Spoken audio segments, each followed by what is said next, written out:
સુરેન્દ્રનગરના મૂડી તાલુકાના સડલા સહિત આસપાસના 10 થી વધુ ગામોમાં ખાતરની અછતને કારણે ખેડૂતોને ભારે હાલાકી સર્જાય છે। સડલા એગ્રોને લઈ અને ખેડૂતોને યુરિયા ખાતરની અછતથી ભારે મુશ્કેલીનો સામનો કરવો પડી રહ્યો છે। મૂડી તાલુકાના ગામોમાં યુરિયા ખાતરની તંગીથી ખેડૂતોની વહેલી સવારથી લાઈનો લાગે છે। 7 દિવસમાં એક ગાડી યુરિયા ખાતરની સરકાર દ્વારા ફાળવણી કરવામાં આવે છે। ખેડૂતોને રવિ પાકમાં હાલ યુરિયાની ખાસ જરૂરિયાત હોય ત્યારે જ ખાતરની અછત સર્જાય છે। રવિ પાકોના વાવેતરમાં ખાતરની અછત સર્જાતા ખેડૂતોની આવક પણ ઘટશે। કૃષિ મંત્રી જાહેરાત ઉપર જાહેરાત કરી રહ્યા છે ત્યારે ખાતરનો પુરવઠો પૂરો પાડવા માંગ કરવામાં આવી।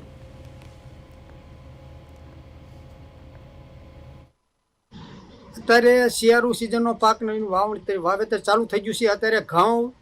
અત્યારે ઘઉં છે, પછી જીરું છે, વરિયાળી છે, અજમો છે, આ બધાનું વાવેતર છે। અત્યારે બધામાં ઉરિયા ખાતરની જરૂર પડે છે। ઉરિયા ખાતર તમે જુઓ, જ્યારે જરૂર પડે ત્યાં ખેડૂતને લેનમાં જ લેવું પડે છે। જો મારી પાછળ અત્યારે તમે જોઈ શકો છો કે અહીંયા અત્યારે ગાડી ઊભી હતી ને, કેટલા ખેડૂત લેનમાં ઊભા છે।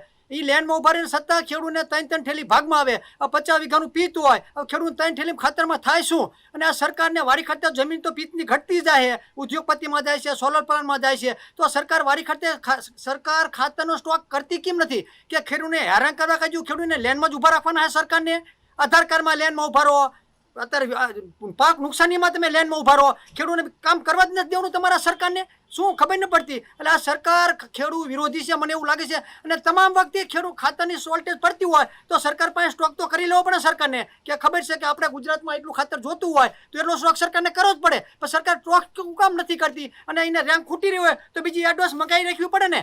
એ તો મગાવવાનું હોતું નથી। સરકાર જ્યારે ખેડૂતને હેરાન કરવા સિવાય કંઈ ધંધો કરતી નથી। અને ખેડૂત પણ લેનમાં ઊભા, ખેડૂત પણ મૂર્ખો છે અત્યારનો। ખેડૂતને ખબર નથી, આપણને વારી ખાતે જો લેનમાં ઊભા રાખતા હોય તો આમને કોઈ તમે લેનમાંથી ખુરશીમાંથી હેઠે ઉતારો ને તો એમને ખબર પડે કે હવે ખેડૂત વેફરો છે ને હવે ખાતરની જરૂર પડે ને ખેડૂતને ખાતર તો જ મળવાનું હોય। એટલે ખેડૂતને તમામને નક્કી કરી લેવું પડે, લેનમાં જેટલી વાર ખોટી થાવશો ને આ બધાને હેઠા ઉતારી દો તાલુકા પંચાયત ને જિલ્લા પંચાયત વખતે, તો જ તમારે ખાતરની થાય છે, નકર થવાની જ નથી।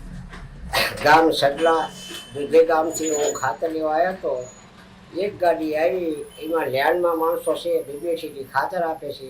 હવે અત્યારે આ તક ખાતર નાખવાની ખેડૂતને છે। હવે અત્યારે ખાતર ન મળે તો ખેડૂતને પછી ખાતર હવે શું કરવાનું? પછી ખાતર ન મળ્યું, જો આ બાજુમાં પંપ પડ્યો, પછી મેં ખાતરનો વારો આવ્યો નહોતું, પછી પંપ લીધો, કીધું આ હવે નહીં વારો આપણો આજ આવે। હવે હાથ દીએ ગાડી આવે, હવે હાથ દીએ પાછું અહીંયા ખાતર હાટે નાટો કરવાનો, જે વારો ન આવે તો આ ખેડૂતને કરવાનું શું? તો આ ખાતરમાં ખેડૂત માટે ગમે તે સુવિધા તમારે કરી આપવી પડે કે ખેડૂતને જ્યારે જરૂર હોય ત્યારે વસ્તુ ગમે ત્યાંથી મળવી પડે। એ મારી નમ્ર વિનંતી। મૂડી તાલુકામાં ખાતરની ખૂબ અછત છે, ઉરિયા ખાતરની। અત્યારે ખેડૂતને ખાસ જરૂર હોવા છતાં મળતું નથી। 8 દાડે એક ગાડી આવે છે, એમાં 2 ઠેલી આપે, 10 ઠેલીની જરૂર હોય તો 2 ઠેલી થાય શું? અડધા પાકમાં ન થાય। એટલે ખેડૂતને એ રીતે હેરાનગતિ કરે છે કે અડધું વસ્તુ થાય, ખાતર થાય ન થાય। અત્યારે પાછું હવે ખાતર ન મળવાથી એમાં નાનો લેવું પડે, હારે રહી ગયા છાંટવા હાટ થઈ। એટલે આ કંપની વાળાને તો એટલો બધો સરકાર ફાયદો કરી દે છે કે ખેડૂતને ગમે તે રીતે બતડકારી પોરવવાના છે।